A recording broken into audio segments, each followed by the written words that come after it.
Magandang araw po sa inyong lahat mga kababayan, mga kaibigan, lahat ng makakapanood nitong bidyong ito. Ako'y nagpapauna lamang, itong bidyong ito ay hindi sa panghihikayat ng tao, kundi sa pagpapaalala lang.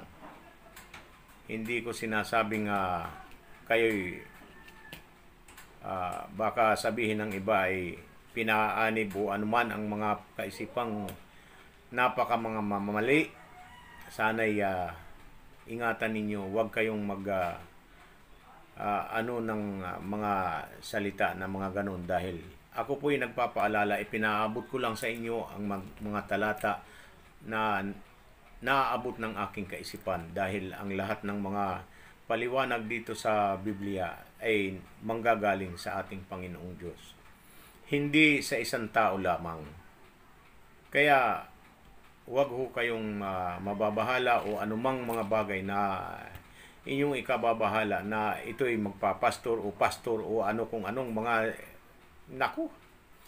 Ang lalayo ng mga pag-iisip ninyo. Ako'y naaawa lamang doon sa mga taong walang kaalaman at hindi nakakarinig ng mga salita ng patungkol sa ating Panginoong Diyos.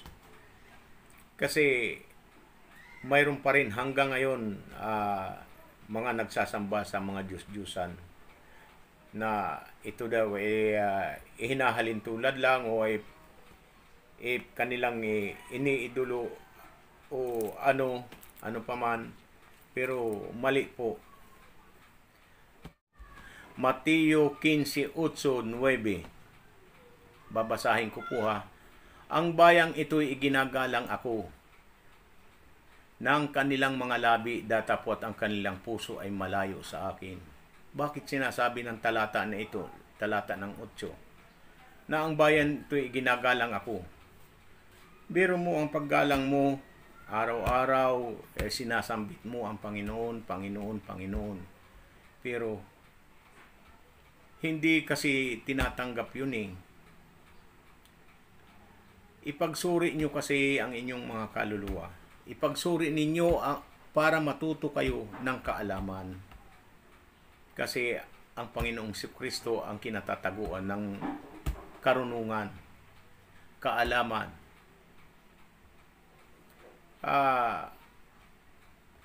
Inyong basahin dito sa Biblia kung ano ang ayaw at kung ano ang gusto ng ating Panginoong Diyos.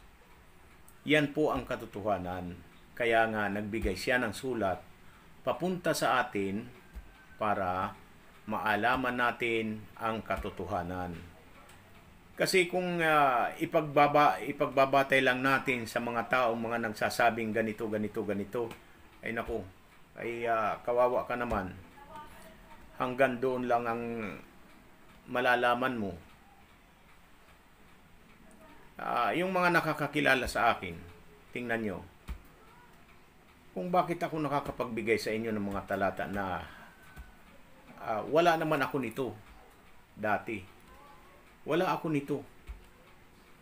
Dahil sa aking pagsusumikap na makaunawa, nagsuri ako. Nagpunta ako sa taong nakakaunawa. At aking tinitingnan din sa Biblia para malaman ko kung ito'y totoo na sinasabi niya. Ang kapatid na Eli ay talagang humanga talaga ako. Tinitingnan ko, pinanonood ko siya habang siya ay nagtitiksto. Tinitingnan ko rin sa Biblia kung ano ang binabasa. Ay walang pumapaltos ni kahit isang salita, ni isang kudlit. Wala talagang nawawala. Sundan natin ang Mateo 9. Datapwat walang kabuluhan ang pagsamba nila sa akin na nagtuturo sa kanilang pinakaaral. Ang mga utos ng mga tao ay mga utos lang pala ng mga tao yan eh. Yung mga pinagsasambahan ninyo. Nakakaawa. Sa totoo lang, ako'y nanglulumo sa mga tao na hindi nakakaunawa. Na bagamat nakakarinig na sila, pero ayaw pa rin nila. Naririnig na nila na ito, ang iglesia na nasa loob ng Biblia, yun ang pinasusundan sa atin. Yun ang pinapapasukan sa atin para doon tayo sumamba sa ating Panginoong Diyos. Walang mga larawan po. Walang mga hinugis ng tao.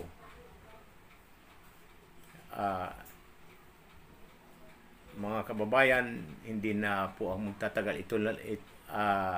Hanggang dito na lang po. At ito'y sana'y inyo namang pagbuksan ang inyong mga puso para tingnan kung ito'y mga totoo nga.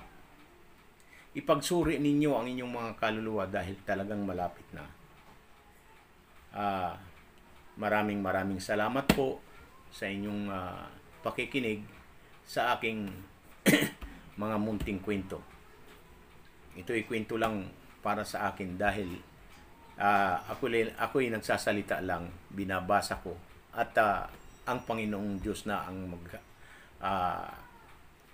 umalalay sa inyo para inyong maunawaan, pagkat hindi ako ang dapat na magpapaunawa nito, kundi siya. Dahil siya ang may karangalan at kapurihan sa atin lahat. Siya ang ating sasambahin. Kaya maraming salamat po sa inyong pakikinig, at hanggang dito na lang po. Bago ang lahat, peace muna tayo para hindi ka naman masyadong malungkot. Ipagsuri mo. Iyan ang napakabuting gawa para sa iyong kaluluwa. Maraming salamat po.